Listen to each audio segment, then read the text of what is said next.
I needed a real man, she whispered, not realizing I was recording everything. Her breath was still warm on my neck when she said it. Still tangled in the sheets of our bed, she looked me in the eye like I was already beneath her shoes. And I just smiled. Because I had everything I needed. If this got you hooked, hit that like button. Share this with someone who needs to hear it, and don't forget to subscribe for the twist you won't see coming. This is only the beginning. She didn't even flinch when she said it. You're sweet, Caleb, but I needed a real man. The way she dragged out those words, like she was doing me a favor by telling me the truth, it made my chest burn. But I didn't yell. I didn't cry. I just sat there, my thumb slowly brushing over the edge of my phone, still recording every second. Madison, the woman I thought I'd marry, had just come back from a girls' trip to Miami. New tan, new perfume, and new attitude.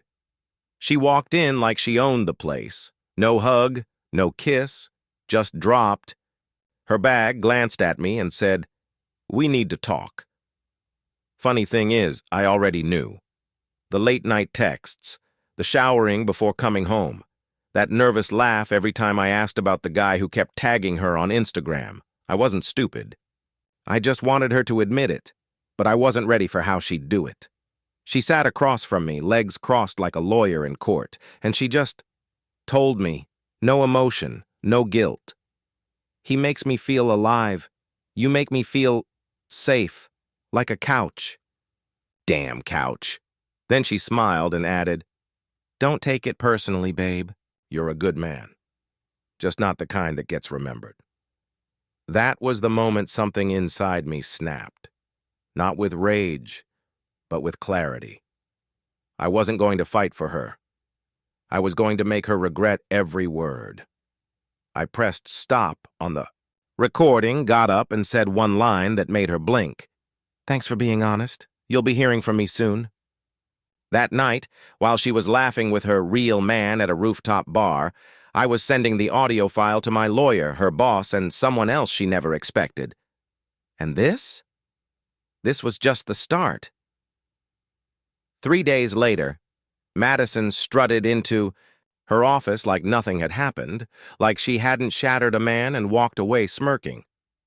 But she didn't know the audio had already hit her boss's inbox before she even clocked in. And when he called her in for an urgent meeting, she still thought it was about her promotion. She texted me a selfie from the office elevator, captioned, "About to get that corner office. Told you I always land on top, I didn't?" Reply. I didn't have to. Because the moment she stepped into that conference room, everything she built, the fake personality, the flirty smiles, the "I'm such a hard worker" act, started to burn down. The CEO didn't even sit. He just played the audio. Her voice filled the room. "You're sweet, Caleb. But I needed a real man. He owns a nightclub. He knows what he's doing. Unlike Caleb, who just wants to build his little tech thing in the garage." Silence. She stammered. That was taken out of context. But her boss leaned forward, voice cold. "You told HR you were on medical leave during this trip." She froze, her real man. Turns out he was married, with 2 kids, and Madison, she had sent their hotel bills to her company's account. Claimed they were networking expenses. I watched it all unravel from the security feed my friend at the building shared with me, her stunned face, her shaky hands as she picked up her purse, the way she almost cried before remembering. She didn't believe in tears. Still, she walked out of that building like she owned the world until she got to the parking garage and saw her car missing, repossessed. Because guess who had been covering her monthly payments while she found herself? Yeah, the man who apparently wasn't real enough. I wasn't done yet.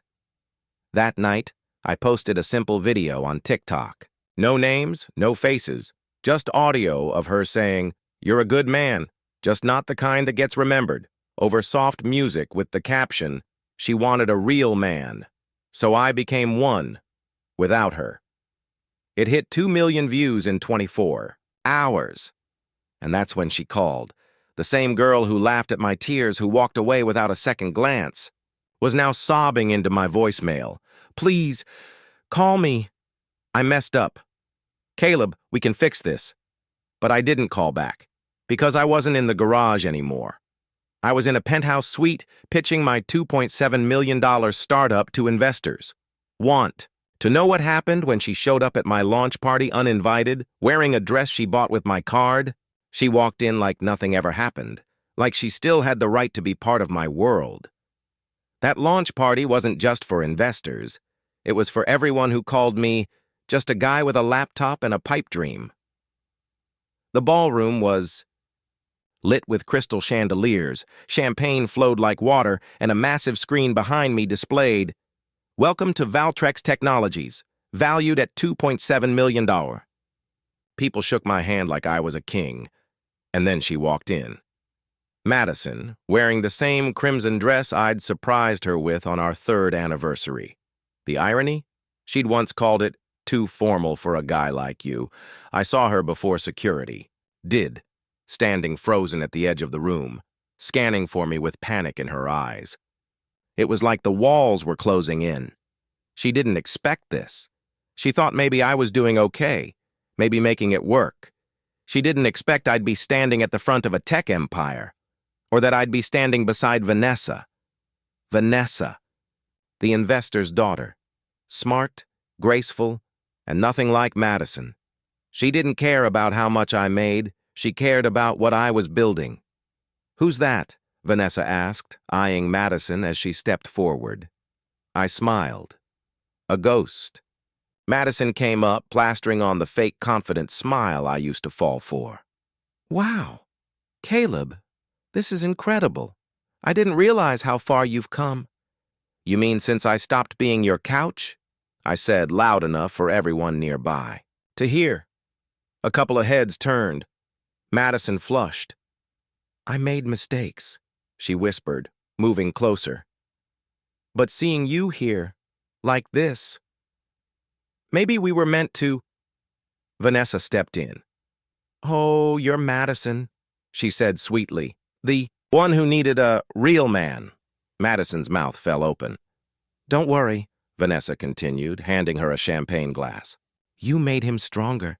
He should probably thank you when he's done being busy with actual real men's things." Everyone around us laughed softly, pretending not to watch while very much watching. Madison stood frozen. Her hands trembled slightly as she placed the glass back on the table. "I'm sorry, Caleb. I didn't know what I was doing. I just didn't believe in you." I leaned in. "Yeah, that's the difference, Maddie.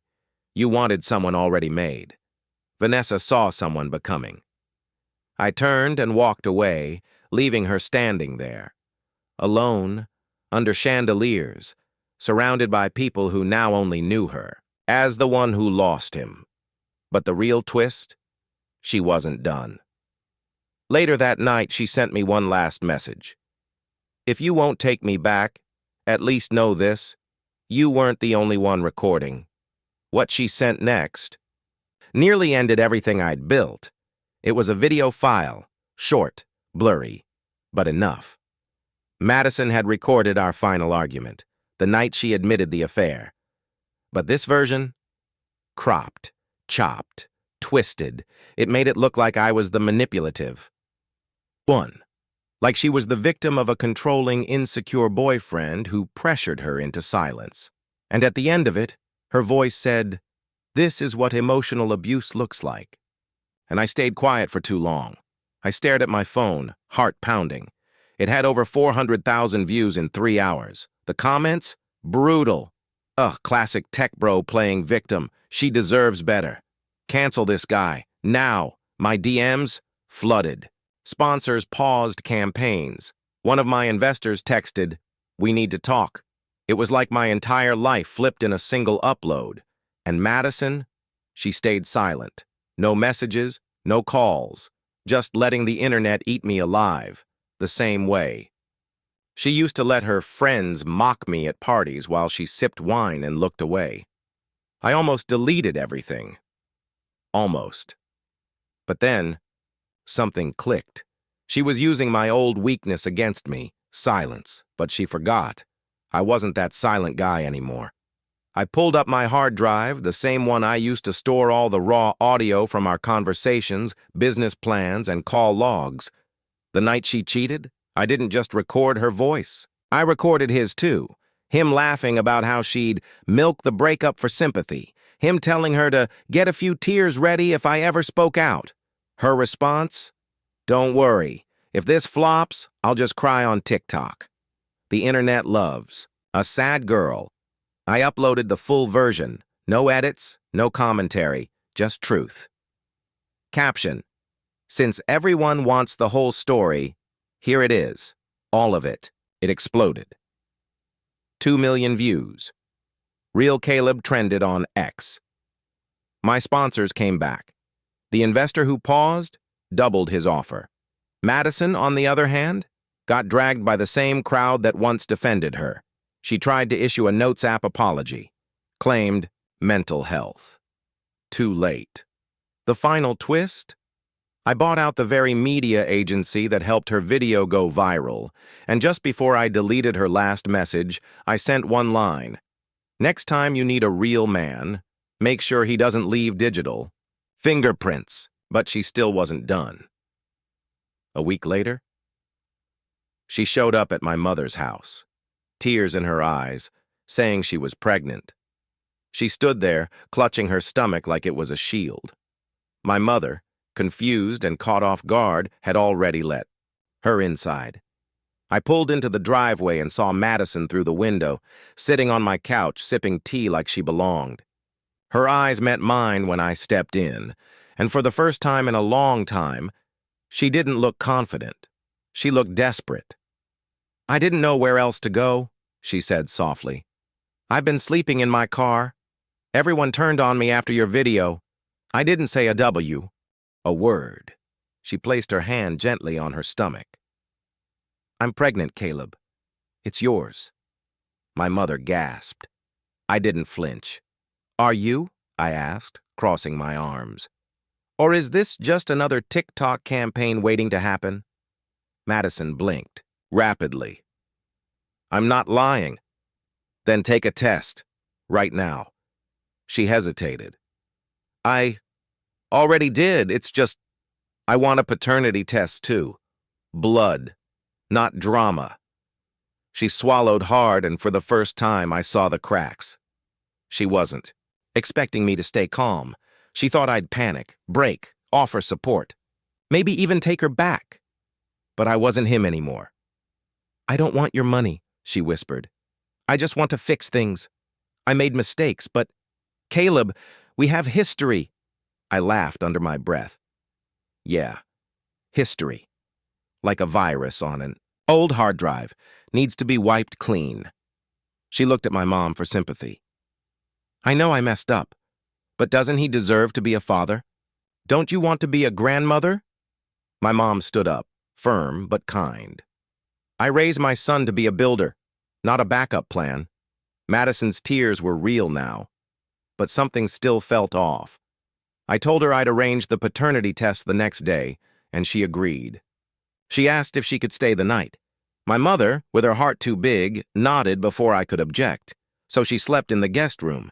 But I didn't sleep at all, because just after midnight, I saw her slip into my office, laptop light, glowing. Under the door, typing fast, I crept closer, listened.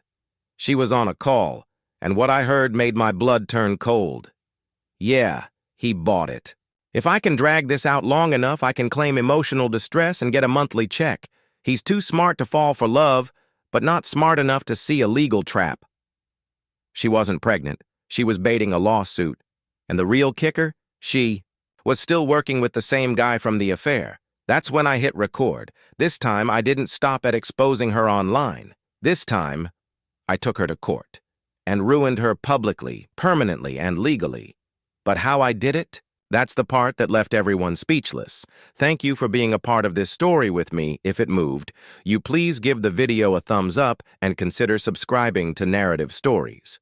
I've noticed many of you who enjoy these stories aren't subscribed yet by subscribing. You're not just following a channel, you're becoming part of a community that values deep, meaningful storytelling. Let's continue exploring these heartfelt journeys together. Don't forget to click the notification bell and give me your valuable suggestions about the video in the comment so you won't miss our next story.